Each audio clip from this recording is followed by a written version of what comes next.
గ్రోపాస్ అనేది పిఎస్బి అండి. ఇది పిఎస్బి మీరు నెట్లో కూడా సెర్చ్ చేసి చూడొచ్చు. Phosphate solubilized bacteria.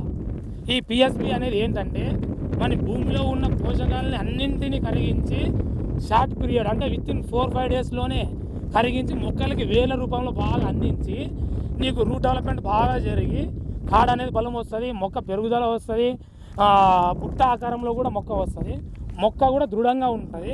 సో ప్రతి ఒక్క రైతు ఇది కంపెనీ చూడండి, మైకోగ్రో అంటే మైకోతో టచ్ అప్ అయ్యి గ్రో ఇండిగోగా ఫామ్ అయింది కంపెనీ. సో మైకో అంటే మీకు తెలిసిందే, ఫాదర్ ఆఫ్ సీడ్ అనేది మైకో నుంచే ఫాదర్ ఆఫ్ సీడ్ అంటే మన ఏదైతే విత్తనాలు ఉందో మైకో నుంచే ప్రారంభమైంది మన ఇండియాలోనే. సో ప్రతి ఒక్కరు గ్రోపాస్ వాడుతుంటే రసాయనిక ఎరువులను కూడా తగ్గించుకోవడం జరుగుతుంది. మనం రైతు కూడా సజెషన్ చేసేది ఒకే ఒకటి, రసాయనిక ఎరువులు తగ్గించండి, మీ దిగుబడి తగ్గుతుంది, మీ భూమి బాగుంటుంది, మొక్క బాగుంటుంది, అన్ని విధాలుగా బాగుంటుందని చెప్తుంది.